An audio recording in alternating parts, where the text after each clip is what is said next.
Thank you, Colin. Let's be honest. Passwords are a headache. We have all been there. Forgotten passwords, endless resets, and support tickets piling up. With threats getting more sophisticated every day, traditional passwords just aren't enough to keep our data safe anymore. But what if I told you there's a way to strengthen your security and cut support tickets by up to 30%? That's where passwordless authentication comes in. In today's session, we'll dive into how going passwordless can protect your data, improve user experience, and make life easier for everyone. My name is Prem from CryoSpark team, coming live from Halifax, Nova Scotia. I don't know about you all, but it is a beautiful day down here. And thank you for joining us for another CryoSpark webinar series, Strengthen Your Security with Passwordless Authentication. Before we get started, I want to take a moment to introduce your host for today, CryoSpark. We are a team of Canada and US-based Microsoft 365 implementation experts, passionate about helping our clients achieve their ideal employee experience. We create and support great employee experience with Microsoft 365 Digital Workspace. Our headquarters are based in Davis, California, and Toronto, Canada. We have three main solution areas. Modern work, the purpose is to make sure organization can work from anywhere on any devices exactly the way you want. Process transformation is to help organization of any sizes to go digital at their own pace, transferring some repetitive tasks to AI. Secure cloud, well, it's aiming to securing your cloud. We take identity and device management seriously and make sure your team is ready to not for today's environment. Our focus is on leveraging Microsoft technologies, including Microsoft 365 Power Platform and Azure to deliver this for our clients. All right, for housekeeping, before we start, please introduce yourself in the chat, share the organization you represent, where you live, and what you hope to learn today. Also, feel free to add your questions to Q&A panel during the webinar session. Handout and certification of attendance will be sent out to your email after today's session. You'll also receive a recording and a recap blog next week. All right, agenda for today. So in this webinar session, you'll learn passwordless authentication and its role in modern security. We will break down why this approach is a game changer in keeping your data safe. We'll go through the enhanced security benefits of passwordless solution. You'll see how they stack up against traditional passwords in terms of security and user experience. We'll also look at what's beyond security, including cost saving and productivity boost. You'll find that going passwordless not only protects your data, but also helps your team work more efficiently. By end of this session, you'll have a solid understanding of how passwordless authentication can benefit your organization in different ways.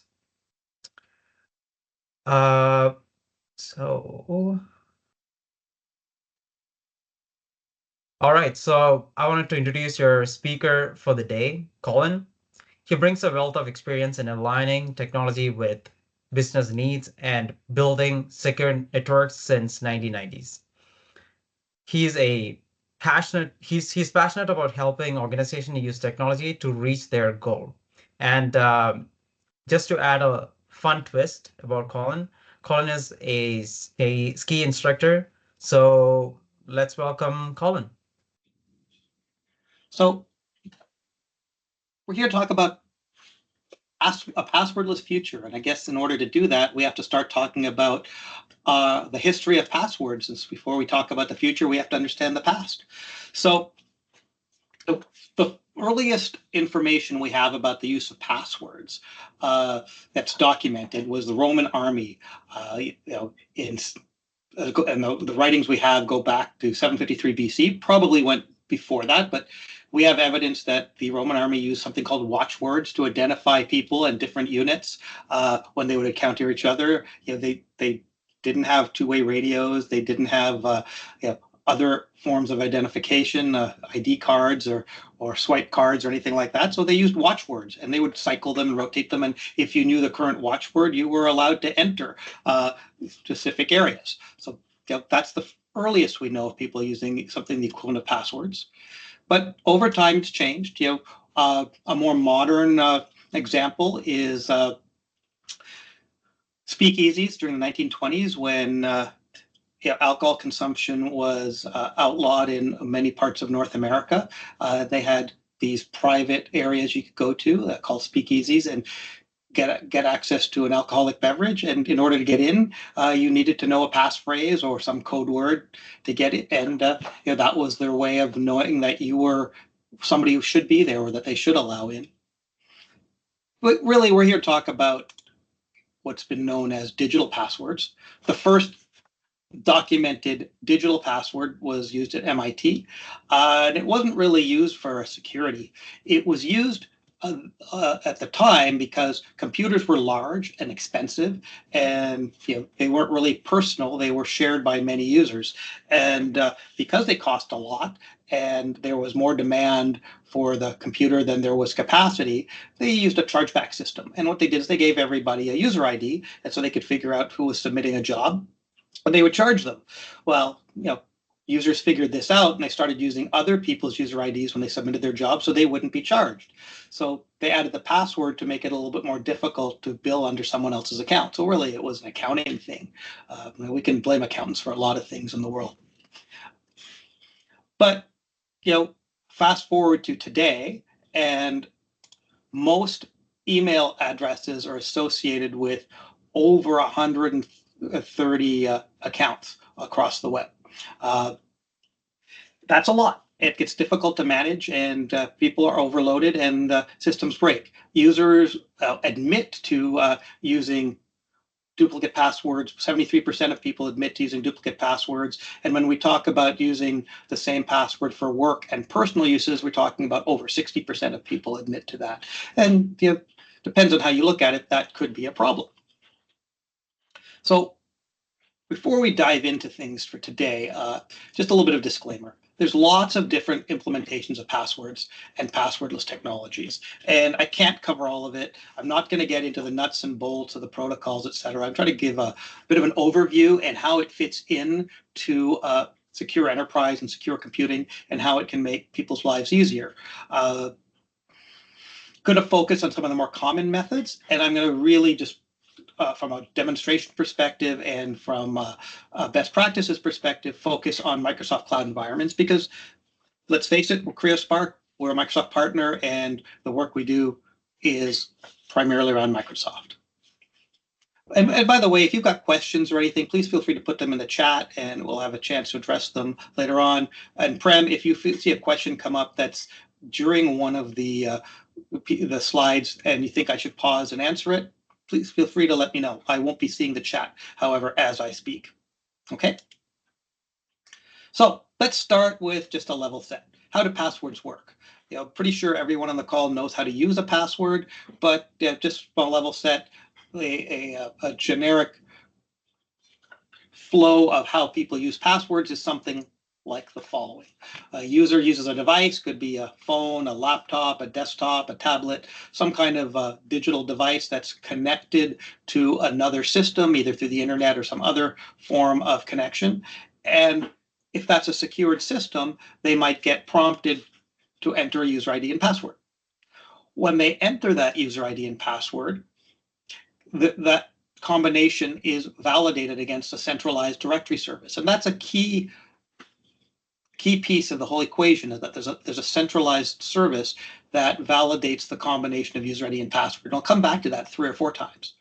But once you get through that validation, it could be from Active Directory or Azure Active Directory, now known as Entra ID, or Google or Meta or Apple, or any service that has a directory service to validate users, then you get access to the service that you're supposed to get access to if you provide the right credentials. That's a very high level flow.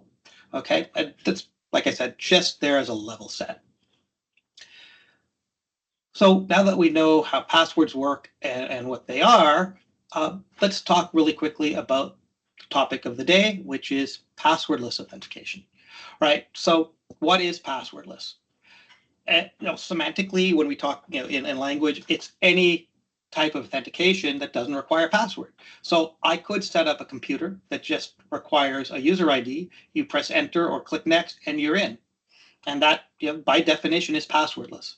That's not really what we're here to talk about. So let's narrow our scope for today, to our focus to passwordless implementations that are more secure than traditional password-based security. Because if it wasn't more secure, people would just stick with passwords, right? So some of the examples that that fit the model that I may use throughout the presentation include pins, picture passwords, grid cards, YubiKeys, etc. There's a whole lot of them. These are ones I've used extensively, very familiar with, and you might be as well, right? So let's talk about how they work. And this is the key. A lot of people don't understand how passwordless technology works, although they use it every day. I imagine everyone on the call has some kind of a smartphone, whether it's an Android or an Apple. And guess what? When you access your phone, you're using passwordless authentication, whether it's your fingerprint, whether it's your face recognition, or whether it's a PIN. So how does that all work behind the scenes? Well, most passwordless methods are based on a subset of PKI, which is the private key infrastructure, but it's localized. So it uses something called a passkey. And the passkey plus a biometric or PIN is how we safeguard the credentials. So what is a passkey? A passkey is two halves. It's a public key and a private key. So when we're talking about keys, the private key is the part that you keep secure, that you don't share with anyone. The public key is the part that you can share. And you can share it with many different different institutions or services or users even.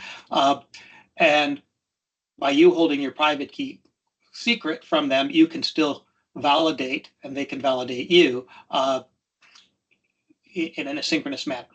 I'm not going to get into the details of how that works, but I want to understand that behind the scenes, under the hood, we're using a public key and a private key. So how do we keep that private key private? How do we keep it secure, right? We typically use a device. If we're using a laptop or a PC, you might use something called a TPM, a trusted platform module. If it's an Apple device, you'll use something called a secure enclave. Or if it's a Samsung device, you might use something called a trust zone. And every vendor's got their own version of this, but it's built into the hardware.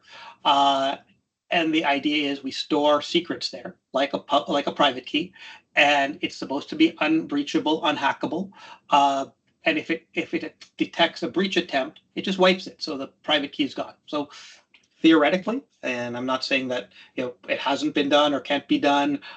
We don't know of any breaches in the most modern versions, but I'm sure those that have breached them, if they have, aren't out there bragging about it. But it's very, very secure, and the key is it's local to the device. All right.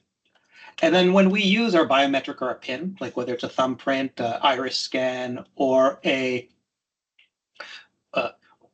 facial recognition, or we enter a PIN, it's validated locally at that device, at your mobile phone, at your laptop, etc. Unlike the password, which goes to a centralized service. And that's really one of the key differences I'm going to be bringing up again, right? That it's done locally, and the user must have physical access to do that. Okay. Any questions at that point? Because I gotta kind of assume that this makes sense, and we'll go forward. So this slide is really just a visual of a lot of the more common passwordless access methods. And again, like I said, we use it every day. We don't even realize that we're using passwordless authentication, right? So grid cards are one that a lot of people aren't familiar with, but they're one of the most low-tech, easy ways to implement a passwordless or MFA type scenario. All right. So I talked really quickly about biometrics, right? And people get a little concerned about biometrics. They're worried, can't they be spoofed? Well, sure, of course they can. Some of the early versions of fingerprint readers or facial recognition systems could be easily tricked with something like a photograph printed out on a high-res printer, or a fake fingerprint. Granted, it takes a little bit of effort. It's not the easiest thing to do, but yeah, could it be done? The more modern implementations, however, use things like liveness detection, so they can tell if it's a photograph. They use multi-angle cameras. Some of them use infrared cameras to check, for blood vessels and things like that. So it's getting harder and harder. Can it be spoofed? Sure. Is the level of effort high? Very high. And it's not the type of thing where you can just go move on to the next, like you could with a password and a user ID, and say, hey, I couldn't get into this one, I'll try the next one. You really have to then go and really put in the effort to get access to someone's face and fingerprints, etc. And at the end of the day, it's not something that's as easily done as the movies would let you believe. Interesting video that I showed in 2015 when it first came out. So it's been almost 10 years now, when I was doing a security presentation on Windows 10 and Windows Hello, is a video from the Australian where it was, well, you know what? I can let the video speak for itself.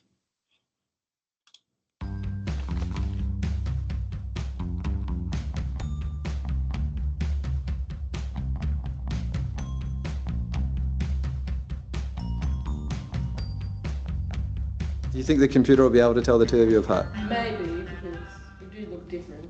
And do you think you're very similar? Yes. No. Yes.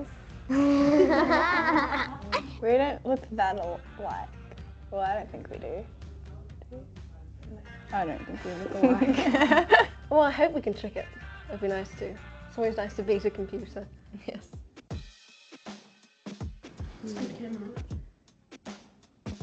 All set. We'll just test that it works. Yep, it's got me. It's weird. It just worked. It just worked? Yeah. That is awesome. Oh. Couldn't recognize you. The eyes, like the Windows eyes staring at me and it's looking for me, but nothing is happening. Still looking. No. Couldn't recognize me.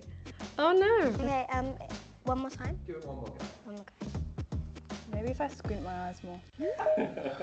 You have squinty eyes. It's a little surprising actually. I thought it would have failed, but no, it was really good. It was really quick. But that's kind of good. Why? Well, say if I've got some private stuff in there. Are you relieved to know that your sister can't log in as you? I really like her. The thing is, we already share passwords. We know each other's passwords. Yeah, for a lot of things. There's really no point.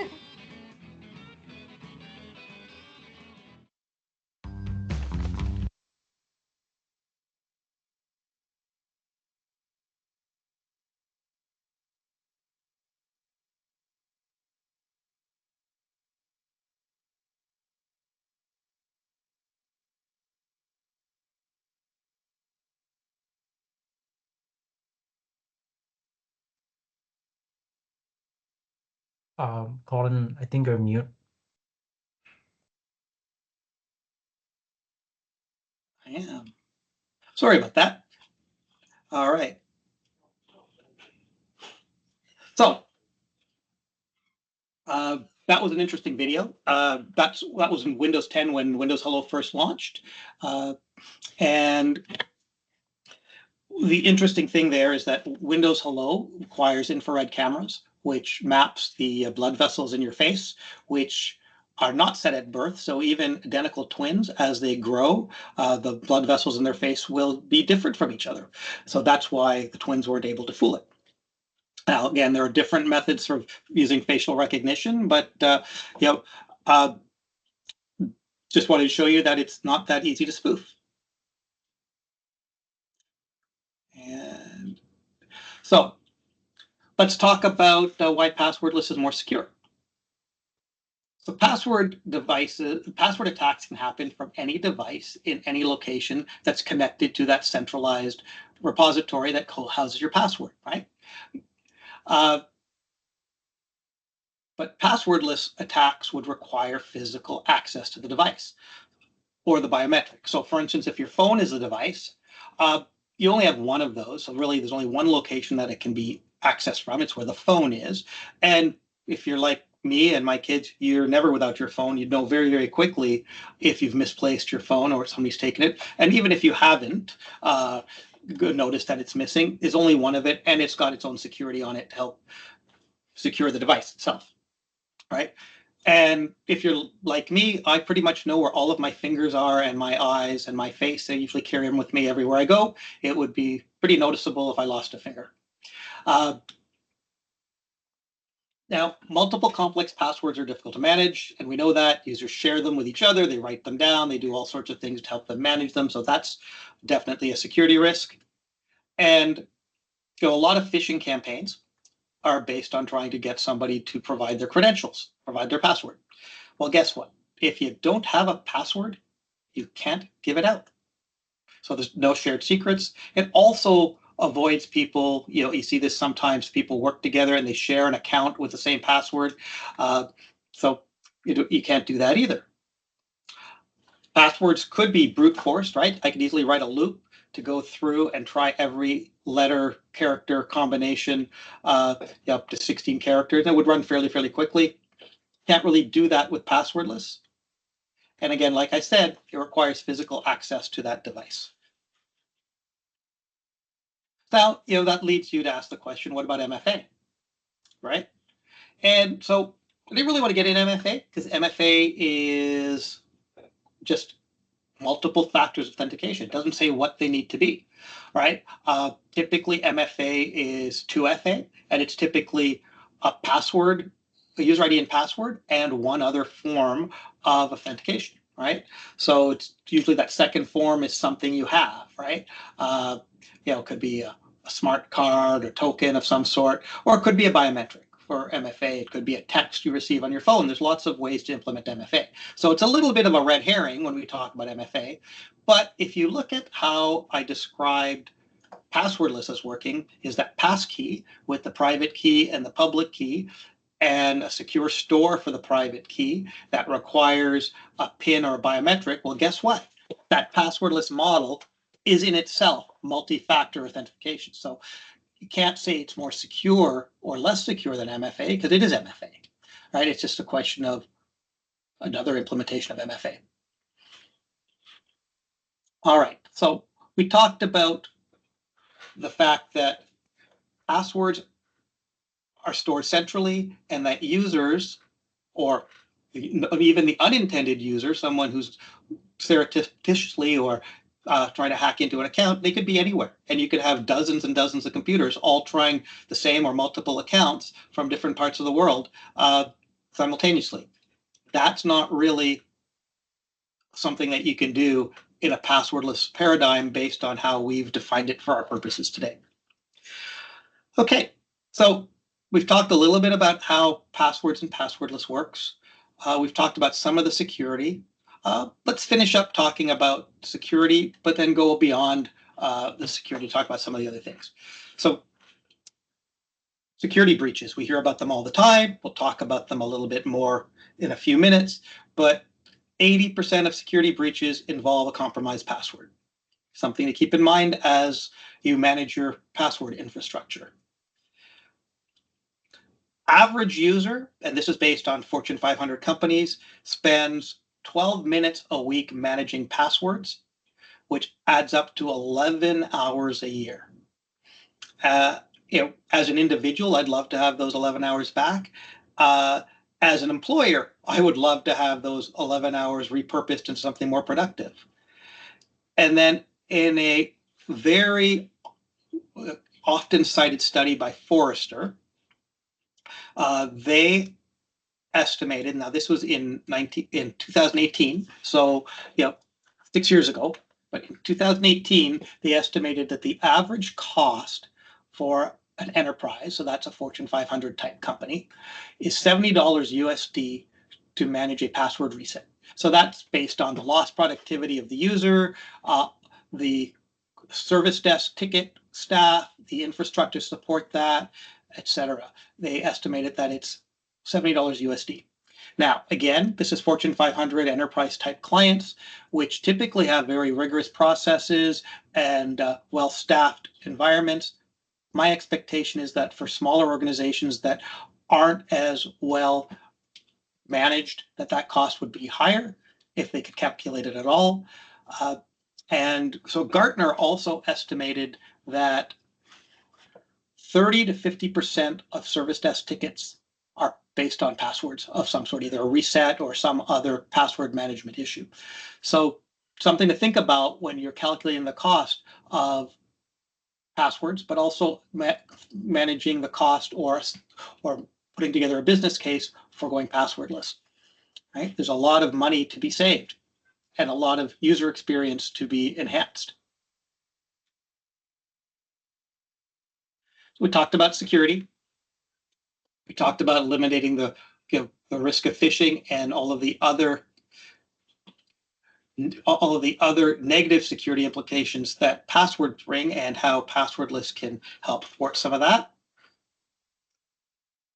There's a lot of high-profile password breaches over the last few years, and these are companies and institutions I'm sure you've heard of, right? One of the most recent ones was with Taylor Swift tickets, right? People were accessing Ticketmaster accounts, and they were reselling people's tickets without their knowledge. And just all of a sudden they get an email saying that their sale went through. So there's a lot to be said for password-based environments and the levels of security that they may or may not have. Again, we talked about an improved user experience, right? If you don't have a password, you don't have to remember it. You don't have to reset it. You don't have to type it. It also potentially opens up some use case scenarios where using a password may not be convenient. Let's say you're working outdoors in the Arctic.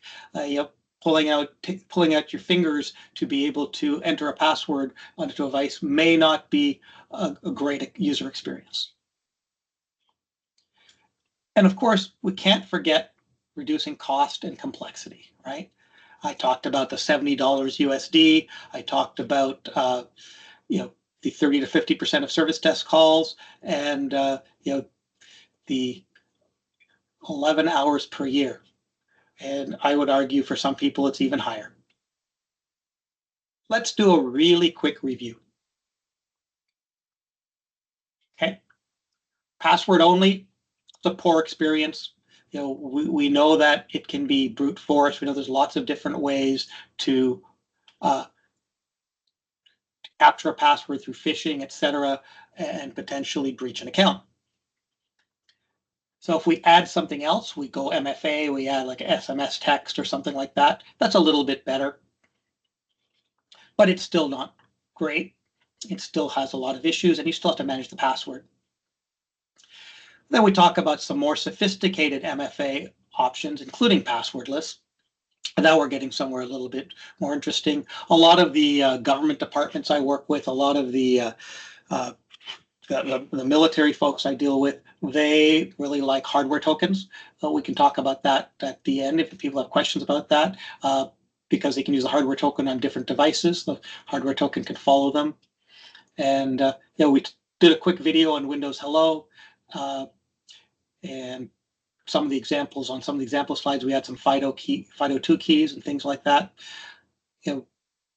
Like I said before the session started, when we were just doing the poll, that virtually every Fortune 500 company has a passwordless strategy that they're implementing now. And by 2030, I expect they will be, it will be the most common method for enterprises to access corporate data. All right, so we've talked about what it is, why it's better. How do you implement it? So in a Microsoft cloud world, you would go into your Azure console, and in the in the authentication methods blade under policies, you would turn on passwordless in the Microsoft Authenticator settings, right? So you would have to turn on push and enable passwordless. What does that look like from an end user's perspective? Let's assume that the administrator sets it up correctly. What does that look like? What's the user experience like the first time they go through? I've got a little bit of a demo here. It's been recorded just to make it a little easier. I cut out some of the wait times because I'll tell you where I cut some of that out, and I'll show you that. So if you look at your Microsoft Authenticator, notice it says enable phone sign-in. That's what you should see the first time after your system admin has enabled the passwordless authentication method. So if you click that, you will get the ability to sign in with phone using Authenticator. You know, it's going to register your device and it's going to set that passcode with a pass key. Right, it's going to do a passcode or Face ID. This was on an iPhone. If you're doing it on another device that doesn't have a Face ID, you would get that way. So you would click that and you would log in the way you normally would, using your old password and your 2FA, which in this case was an SMS text. Right, so once you've done that, it's going to sign you in. It's using the Face ID, and then you'd wait. Now, at this point, you would typically wait about 15 minutes. I cut that out of the video, so you don't have to wait the 15 minutes. And then when you come back into the Authenticator, you notice it says that passwordless sign-in is now enabled, right? That enable phone sign-in is gone. So what happens when you try to access M365 service? So you'll sign in, you'll use your user ID, right? And then you'll click next after you've entered your user ID.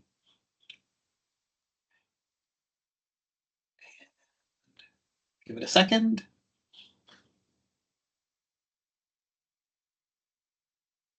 So notice now it says use app instead of a password. You don't have to enter a password. So if you use the app, click the use app, it's going to pop up. The Authenticator approval is going to come up. And in this case, it's going to be that shows up in your browser as you're logging into M365 with the 64. Open your Authenticator app now.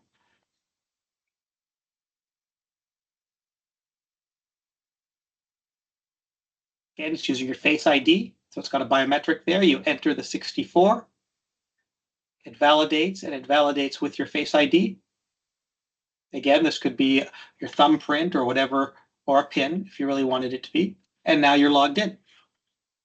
So that's what the user experience is like. I cut out the 15-minute wait for it to propagate back to Entra ID. Okay. So once you've turned on passwordless authentication, there's two things you're going to want to do. You're going to want to not roll it out all at once to everybody. You're going to want to do it in waves. So you can actually, from the reporting and monitoring console under authentication methods, you can take a look at how many people you've enabled for it. And then you can also track who's using it and who isn't, and follow up with them, find out what their user experience is like. And if you truly believe that passwordless is better, you're going to want to make sure people are using it. And then you might find that there'll be a day that you actually turn passwords off. Okay, so really quick, what to consider if you're implementing passwordless. You don't have to get rid of passwords on day one. You can keep passwords as another method. Consider your use case scenarios and your hardware. Remember, I mentioned that Arctic environment. Remember, I'm a ski instructor. I'm out in the cold. Things that I have to use my fingers aren't necessarily the best option. Facial recognition might work, but sometimes I've got goggles and a balaclava on if it's really cold. So, something like a YubiKey might be better for me, or some other kind of hard token. So again, understand your use case scenarios. Start with a small group of users with similar needs and figure out what works well for them before moving on to the next group of users. We talked about reporting and adoption, usage adoption. Create a business case. Calculate the cost savings. Figure out how much a service desk ticket costs your environment. Do some baselining and see how many tickets you eliminate. and smile about the money you save. And if your management is concerned about going passwordless, maybe do a pilot project around self-service password resets rather than just doing full access. So this is a way for users to, rather than calling the service desk, resetting their passwords themselves using a passwordless method. And that might be an easier pill to swallow for your organization. And do it as a pilot project with some of the people that are a little bit hesitant and see how that works out. Okay, I'm going to hand it back to Prem.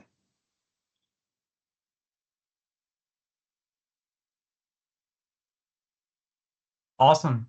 Thank you so much for attending today's webinar, and a big thank you to Colin for walking us through this exciting session. So we are here to help. We can implement this for you, passwordless authentication for you. If you're interested in the service, let us know in the chat or send us an email at sales@krioswork.com. I also dropped a link for you to book a consultation as well. Yeah, and even if you want to do, if you're planning on doing this on your own, or you're just curious about it, even if you're not going to engage us to help you do this, reach out to us. We'll happily talk to you about your plans and maybe help you think through it a little bit. It's not all just about an engagement. We're really here to help.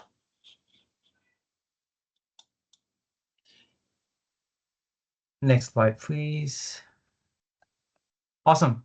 So your feedback is valuable to us as it helps us improve our webinar and create quality content for you all. To access the survey, simply scan the code on your screen. Your participation is directly contributed to the quality of our webinar, and you'll have a chance to win a $50 Amazon gift card. Next slide, please. Okay, I'm gonna. We do have a question from Roy. Colin. Can I stop the deck and we'll take questions live? Oh, yeah. So he have dropped the question in the chat. Should be on the chat. All right. Well, where is it? Well, okay. Is the fingerprint file kept locally or in the cloud? So it's typically stored locally in the methods that we talked about. I'm sure somebody somewhere has an implementation where the fingerprints are stored centrally. None of the methods that we're talking about today use that. So in the case of whether it's a phone authenticator or even Windows Hello on a laptop, it's stored in the TPM on the laptop. It's stored in the secure enclave or in the trust zone on your smartphone.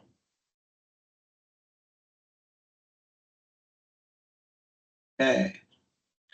Okay, Roy, is passwordless access the same as 2FA? Did I answer that, Roy?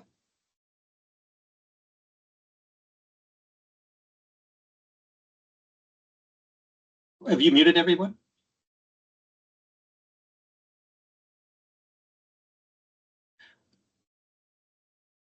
So Roy, I think you asked the same question a couple of times. And so, yeah, so all of the biometrics are stored locally in the methods we talked about. And then the other question was, is passwordless the same as 2FA?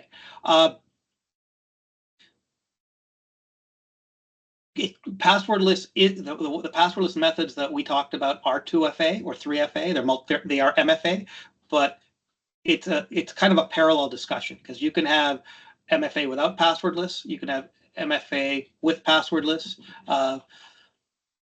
but I think the key is that people already understand that MFA is definitely more secure than just a pure password and user ID combination. However, passwordless in my mind and in the industry's collective wisdom is more secure than any of the MFAs with passwords. Well, not necessarily more secure, but preferable because you don't have the password management burden that you still have to deal with. Okay.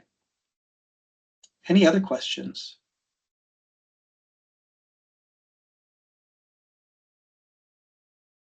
Who's excited to try passwordless?